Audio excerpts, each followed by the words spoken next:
साथियों, आज मैं 12वीं कक्षा के विद्यार्थियों के लिए उमाशंकर जोशी द्वारा रचित छोटा मेरा खेत कविता लेकर आया हूँ।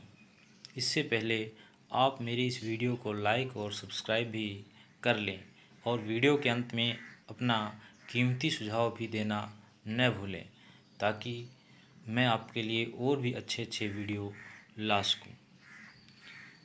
छोटा मेरा खेत कविता के माध्यम से कवि उमाशंकर जोशी कवि के हर कर्म पर प्रकाश डालने का प्रयास करते हैं कि एक कवि कविता रचते समय, कविता की रचना करते समय बहुत सी मेहनत करता है। और जैसे किसान खेत में अपनी फसल को उगाने और बढ़ाने में मेहनत करता है, ठीक उसी प्रकार से कवि भी अपने कविता को बढ़ाने और उस भावनात्मक रूप से उसे आगे बढ़ाने के लिए बहुत से प्रयास करता है, बहुत सारी मेहनत करता है। उसी मेहनत का, उसी कर्म का प्रस्तुत कविता में वर्णन किया है। छोटा मेरा खेत चकोना, कागज का एक पन्ना, कोई अंधड़ कहीं से आया, क्षण का बीज वहाँ बोया गया, कल्पना के रसायनों को पी बीज गल गया निशेष। कवि कहता है कि कागज का पन्ना मेरे लिए एक चौकोर खेत की तरह है। जिस प्रकार एक किसान खेत में बीज बोता है, फसल उगाता है, उसी प्रकार मैं कागज के पन्ने पर अपने विचारों को कविता का रूप देता हूँ। इसी प्रकार जब हृदय में भावों का अंधड़ आता है, कोई अंधड़ कहीं से आता, अर्थात कवि कहता है कि इसी प्रकार जब हृदय में भावों का, मेरे मन में भावों का अंधड़ आता है, तब मन में विचारों का बीज बोया जाता है, अर्थात डाला जाता है, और वही आगे चलकर प्रस्फुटित होता है, अंकुरित होता है।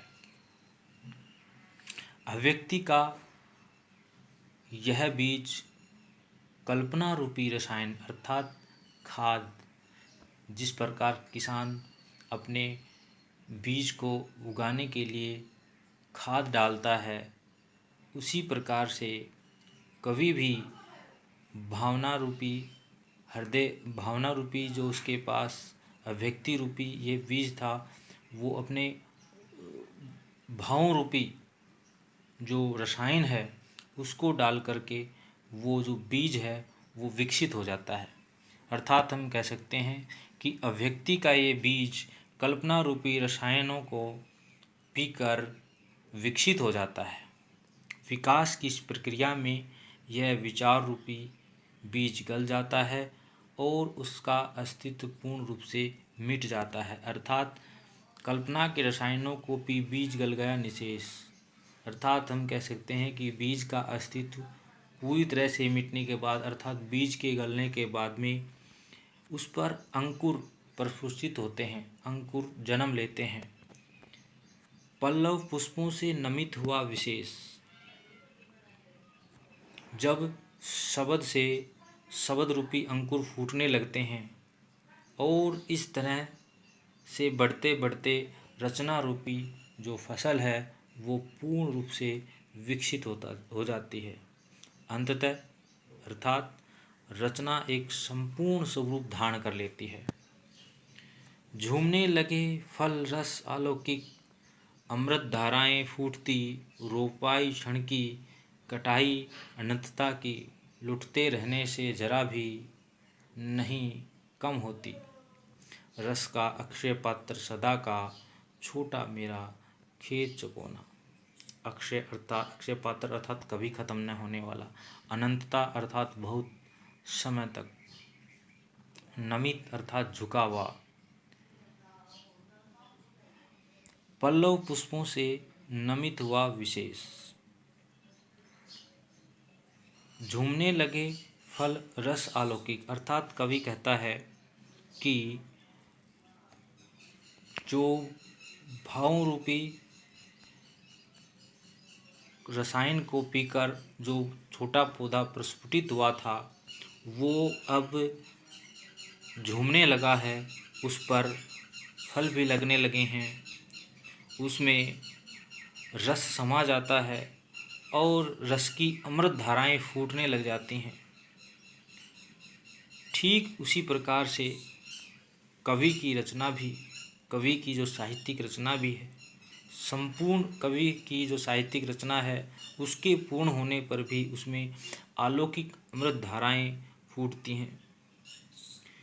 यह रस धारा अनंत काल तक फसल की कटाई होने पर भी कम नहीं होती, अर्थात साहित्यिक रचना का रस युगों युगों तक, बहुत सालों तक विद्यमान रहता है और जो पाठक है वह सुहृदय तक इस रस का आनंद लेता रहता है और दूसरे लोगों को भी उस आनंद से विभोर कर देता है।